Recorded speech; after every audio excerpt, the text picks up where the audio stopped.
Bio wizard Debangshu sir চ্যানেলের নতুন একটা ভিডিওতে তোমাকে আবার স্বাগত। তোমাদেরকে তোমরা থাম্বনেল থেকে অলরেডি বুঝে গেছো ইংলিশ নিয়ে তোমরা অনেকেই টেনশন করছো। তো ইংলিশের মানে কি বলবো, মানে তোমাদের সকল প্রবলেমের যে সলিউশন সবাই চেনো, ওনার পরিচয় নতুন করে দেওয়ার অপেক্ষা রাখে না। তবুও মিঠুন স্যার এসছেন আমাদের চ্যানেলে। স্যারকে আমি স্বাগত জানাচ্ছি বায়ো উইজার্ড চ্যানেলে। স্যার ইংলিশ নিয়ে ওরা অনেকে টেনশন করছে, বা সাজেস্টিভ কোন কোন বিষয়গুলো স্যার দেখে যাবে, বা আপনার কিছু শেষ মুহূর্তের টিপস এবং সাজেশনস তো অলরেডি আমি দিয়ে দিয়েছি ওদেরকে, ওরা অনেকেই দেখে নিয়েছে যে লিস্ট কোন কোশ্চেন গুলো ওরা পড়বে।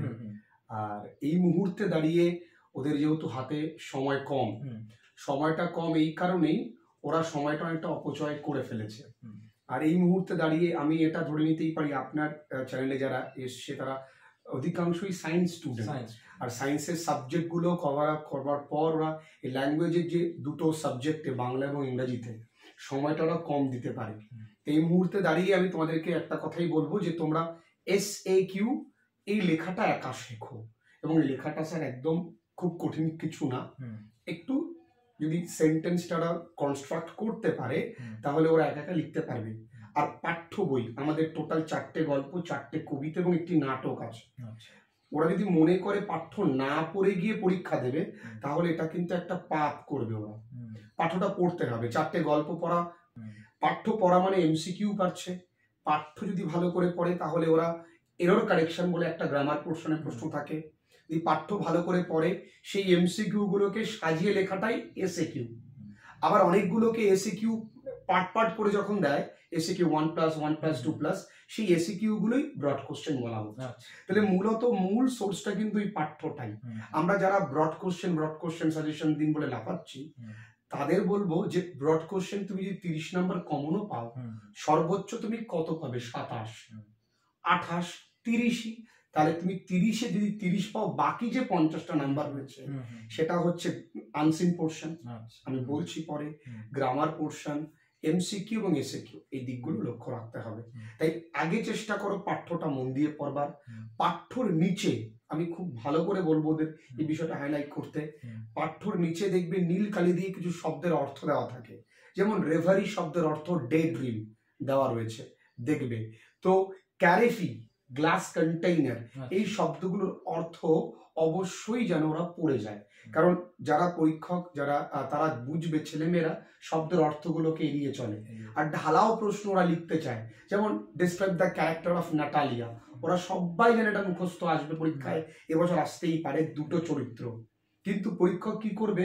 ওদের সাইকোলজি নিয়ে খেলবে।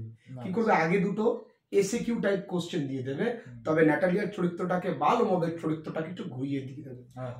ওরা তো পরীক্ষায় কোশ্চেনটা পড়ে না স্যার, ওরা অ্যান্সারটা পড়ে। ওরা অ্যান্সারের বা ওরা দেখে সাংকেতিক চিহ্ন। আচ্ছা, asleep in the valley title, তার মানে টাইটেলটাই দেবে।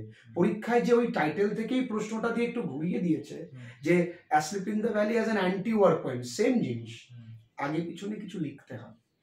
এইটুকু জায়গা স্ট্র্যাটেজি ক্লিয়ার তাদেরই হবে যারা একটু বুদ্ধি রেখে টেক্সটটুকু ভালো করে পড়বে, SAQ লেখাটা শিখবে।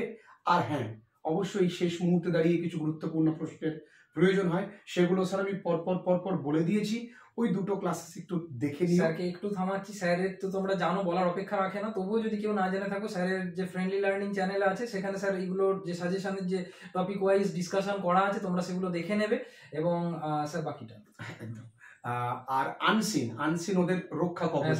অনেকে একটু ভয় থাকে ওদের মাধ্যমিক পর্যন্ত আনসিনে ভয় থাকে, কারণ মাধ্যমিকে আনসিন নিয়ারেস্ট মিনিং দেয়, মানে একটা শব্দের অর্থ প্যাসেজ থেকে খুঁজে বের করতে হয়, ওটাই ওদের প্রধান প্রবলেমের কারণ থাকে।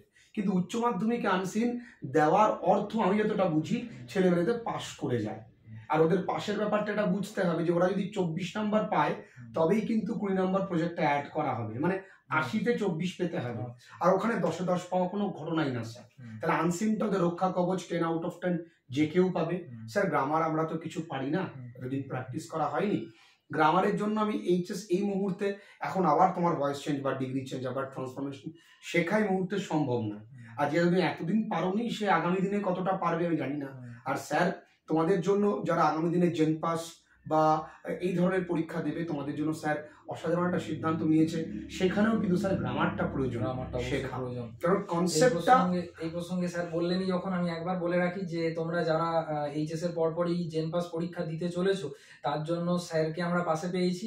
তো একটা তোমাদের জন্য মানে ওই যে কটা মাস সময় থাকবে আমরা একটা হেল্প করার চেষ্টা করব। তার জন্য সেই বিষয়ে অ্যানাউন্সমেন্টটা আমার চ্যানেলে আসবে, স্যারের চ্যানেলও আসবে, চ্যানেলগুলোকে একটু লক্ষ্য রাখবে।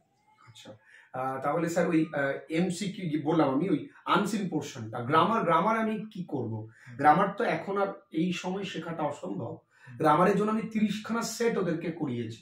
তো ওই 30টা সেট যদি ওরা একটু বুঝে পড়ে যায়, যেমন ধরুন না, একটা কোশ্চেন দিল পরীক্ষায়, আই লাভ দ্য হিলস, ওই লাভের তলায় দাগ দিয়ে বলল যে এইটাকে নাউন ফর্মে ট্রান্সফর্ম করো। ওদের changing of parts of speech অত্যন্ত ভয়, ওরা পারে না বা এগুলো মুখস্থ করতে হয়। যে জিনিসটা আমরা পান করব সেটা কখনো চাবিয়ে খাওয়া অসম্ভব। তাহলে কিছু কিছু গ্রামার আছে, যেমন অঙ্কেরও বা আপনাদের সাবজেক্টেও কিন্তু কিছু কিছু জায়গা আছে মুখস্থ করতে হয়। তো সেই জায়গাগুলো তুমি যদি বুঝতে চেষ্টা করো, সেখানে ফ্রাস্ট্রেশন আসবে। যেমন আই লাভ দ্য হিলস, কিচ্ছু না, ওই উত্তরটায় I have love for the hills. দেখো একটু দেখবেন স্যার, ওই লাভের আগে একটা হ্যাভ বসিয়েছি, তারপর হিলসের আগে ফর বসিয়েছি, এইটুকুনি অবজার্ভ করো। দেখবে তোমার বুঝে মুখস্থ করা আর আর না বুঝে মুখস্থ করার মধ্যে এটাই তফাৎ। 30টা সেট, তাহলে গ্রামার গেল। এবার আসি রাইটিং। রাইটিং এর একটা পার্টিকুলার ফরম্যাট আছে যদি রিপোর্ট রাইটিং আসে। আর রিপোর্ট রাইটিং বিগত দিনে দেখা গেছে ইভেন্ট রিপোর্টিং এসছে, অর্থাৎ স্কুলে যে সেলিব্রেশন গুলো হয়, স্কুলে হওয়ার মতন বিভিন্ন সেমিনার হতে পারে। যেমন এবছর সেমিনার অন সেলফ ডিফেন্স, এটা ইম্পর্টেন্ট। এবছর বলতে পারেন যে টিচার্স ডে, আর রেপিউটেড টিচার রিজাইন্ড, এই ধরনের যে স্কুল ওরিয়েন্টেড যেই সেলিব্রেশন গুলো আসতে পারে। এইবার আমি তার সঙ্গে বলবো সেলিব্রেশন রিপোর্টের পাশাপাশি তোমরা অবশ্যই এডিটোরিয়াল লেটারটা একটু দেখে যাবে। কেন দেখবে এডিটোরিয়াল লেটার? অনেকে মনে করে আমি একটাই দেখবো, হাতের কাছে ছিল এডিটোরিয়াল লেটারটা, যদি না দেখি তাহলে পরীক্ষার হলে গিয়ে দেখলে ইস আজকে যদি দেখে আসতাম কি ভালোটাই হতো।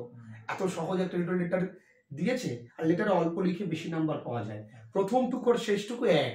Literal letter, I shall be highly obliged if you kindly allow me a little space, সবাই জানে। মাঝে কয়েকটা লাইন একটু লেখা। তার জন্য তুমি প্লাস্টিক যে ওয়েস্টেজ অফ মানে ইউজেস অফ প্লাস্টিক এটা পড়বে। তুমি পড়তে পারো ইনডিসক্রিমিনেট ইউজ অফ মাইক্রোফোন, তুমি পড়তে পারো ইনডিসক্রিমিনেট কাটিং বা ফেলিং অফ ট্রিজ, তুমি পড়তে পারো bad condition of roads, hospitals, এই ধরনের যেগুলি সোশ্যাল কনসার্নের মধ্যে রয়েছে, এই জায়গাগুলো পড়বে। দেখবে এইখান থেকে তুমি প্রশ্ন পাবে। আর কোশ্চেন আনকমন আসলে স্যার কোনোভাবে ছেড়ে আসার প্রশ্ন নেই। তুমি একটা গল্প থেকে 10টা প্রশ্ন পড়েছো বা 5টা প্রশ্ন পড়েছো, 5টা প্রশ্ন পড়া মানেই সেই গল্পটা অনেকটাই তোমার জানা। 5টা প্রশ্ন এই হাতে, তার সঙ্গে তুমি 20টা এসএকিউ পড়েছো, এক জায়গায় করো, দেখবে অনেক প্রশ্ন তোমার জানা। যারা বোকা তারা ছেড়ে আসে, যারা একটু বুদ্ধি রাখে, স্যার কেন বুঝবেন তুমি আনকমন কোশ্চেন লিখছো? এত সুন্দর করে তুমি ওই কমন কোশ্চেন থেকে লাইন তুলে লিখবে, স্যার বুঝতেও পাবে না, ভ্রূণাক্ষরও টের পাবেন না যে তুমি প্রশ্নটা জানা লিখেছো না অজানা লিখেছো। কিছু জিনিস ছেলেমেয়েরা খাতায় ইন্টেনশনালি করে দেয় যে স্যাররা বুঝতে বাধ্য যে আমি আনকমন প্রশ্ন লিখেছি, স্যাররা বুঝতে বাধ্য যে আমি এইখান থেকে ছেড়ে এসেছি, তখন অটোমেটিক নাম্বারটা কমে। যেন স্যাররা না বোঝে। তবে হ্যাঁ, অং বং চং যেন না লেখা হয়, টু দা পয়েন্টে অ্যান্সার লিখবে, একটু নিজের সাবধানতা মেনটেন করে, বানান ঠিকঠাক রেখে। গুরুচণ্ডালী দোষ, তুমি কোশ্চেনের পুরোটাই পাস্ট টেন্সে লিখছো, হঠাৎ করে প্রেজেন্ট টেন্স ইউজ করে দিলে, এমনটা করবে না, এগুলো এড়িয়ে চলবে, অনেক ভালো নাম্বার হবে। হাতের লেখাটা ঠিকঠাক রাখবে, যেন বোঝা যায়, লেজেবল হ্যান্ড রাইটিং যেন হয়। বাদ বাকিটা তোমাদের জন্য তো আমি ক্লাসেস দিয়েছি সারা বছর ধরে স্যার, শুধু এখন না, আপনি দেখবেন আমি আমাদের চ্যানেলে প্রত্যেকটা দিন কিন্তু ক্লাসেস দিই। পরীক্ষার আগে সবাই ওদের কথা ভাবে স্যার, সবাই ভাবে, কিন্তু সারা বছর ওদের জন্য আমি ভাবি, আমি ক্লাসেস দিই ওদের কথা ভেবে। এবং সেখানে আমি দেখি না কজন দেখলো, কজন ভিউজ আসলো।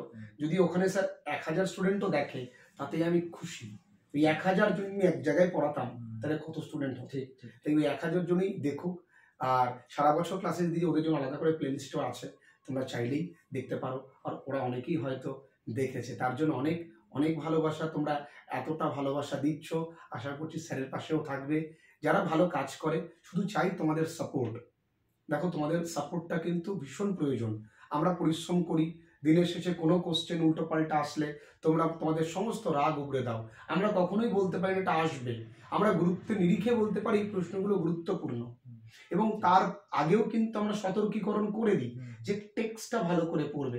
সবাই কিন্তু সেটা বলে, তুমি শুধু অন্ধের মতন ওটা ফলো করে গেলে তা হবে না। ডাক্তাররাও তো প্রেসক্রাইব করে, ওষুধের পাশাপাশি বলে এইগুলো অ্যাভয়েড করবেন, এক্সারসাইজ করবেন, শুধু ওষুধ খেলে তো আর রোগ সারবে না। সেটাই, অনেকটা বললাম, ভালো থেকো প্রত্যেকে। এবং লাস্টে আর একটা কথা বলবো যে এই ভিডিও ডেসক্রিপশনে ওই স্যারের তো এইচএস এর জন্য আমারও বিভিন্ন ছাত্রছাত্রীর কাছ থেকে আমি শুনেছি যে স্যার বিভিন্ন পিডিএফ প্রস্তুত করেছেন, যেগুলো খুব খুব কাজে লাগছে। আমার ছাত্রছাত্রীরা আমাকে ফিডব্যাক দিয়েছে। সেই জন্য সেইটা কিভাবে পাবে সেটা ডেসক্রিপশনে স্যারের নাম্বার বা স্যারের যেটা আমাকে স্যার দেবেন সেইটা আমি দিয়ে রাখবো। তো তোমরা যদি ওই পিডিএফ গুলো সংগ্রহ করতে চাও সেই নাম্বারে কন্ট্যাক্ট করে নেবে। আর এর নেক্সট ভিডিওতে দেখা হচ্ছে, সব সাবজেক্টেরই এইচএস এর ভিডিও এসে গেছে বা যেগুলো বাকি আছে আসছে। সঙ্গে থেকো।